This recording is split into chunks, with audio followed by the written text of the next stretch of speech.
تو وہ ختم ہو گیا معاملہ. تو لیکن اس معاملے کو خفیہ رکھنا.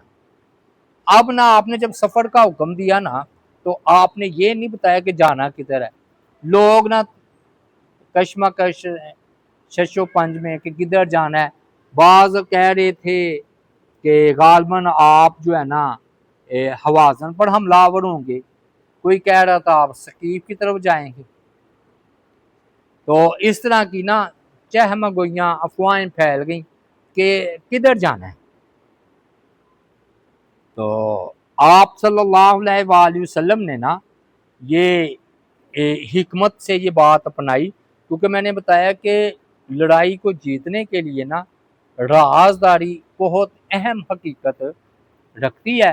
جب تک رازداری نہیں ہوگی اس وقت تک جو ہے نا آپ کوئی علاقہ فتح کر بھی لیں تو لیکن رازداری سے آسانی سے فتح ہو جاتا ہے. سریہ عزم مطلب یہ ہے کہ آپ نا ایک اور آپ نے کام کیا کہ دشمن کو نا وہم میں مبتلا کرنے کے لیے نا آپ نے یکم رمضان المبارک سن 8 ہجری کو، کیونکہ یہ 17 غالباً رمضان یا 18 کو ہوا ہے فتح مکہ، تو آپ نے نا یکم رمضان المبارک کو نا نجد کی طرف 8 بندوں کا نا سریہ روانہ فرمایا. تو آپ نے ان کو حکم دیا کہ وہ عزم ایک مقام ہے، عزم وہاں تک جا پہنچے. تو یہ قبیلے غطفان کی ایک شاخ تھی.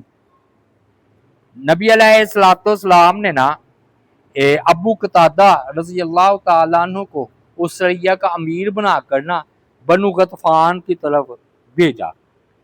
تو اب بھی وہ نا وادی قتادہ کہلاتی ہے اور اسے وادی عزم بھی کہا جاتا ہے. تو پھر یہ نا جب روانہ ہوئے تو لوگوں کا نا ذہن مکہ کی طرف منتقل ہی نہ ہو سکا. انہوں نے صاف سمجھ لیا کہ آپ نے اگر ادھر بنو غطفان کی طرف روانہ کیا ہے سریہ تو آپ ادھر ہی جا رہے ہیں. اور نبی علیہ السلام کا مقصد کیا تھا کہ اہل مکہ کو نا بے خبری ہی میں جا دبوچے. چنانچہ یہ 8 رکنی قافلہ واپس روانہ ہوا تو انہیں نا ذی خشب ایک مقام ہے ادھر پہنچ کر انہیں پتہ چلا کہ نبی علیہ السلام جو ہے نا اپنی فوج کو لے کر مدینہ سے مکہ روانہ ہو چکے ہیں. یعنی کہ دیکھیے آپ نا، یعنی کہ کہتے ہیں نا ادھر کا دکھاؤ مارو ادھر کی. تو نبی علیہ السلام یہ ایسا کیا کرتے تھے. چنانچہ یہ سریہ جو آپ کو نا سقیہ نامی مقام پر جا ملا جتنا بھی تھا. پھر نا یہ انشاءاللہ ادھر ہی سے ہم بات کو آگے ادھر سے شروع کریں گے. اللہ تعالیٰ سے دعا ہے اللہ تعالیٰ کی ذات پاک نبی علیہ السلام کے اسوہ حسنہ پر عمل کرنے کی توفیق عطا فرمائے. وما علینا الا البلاغ المبین.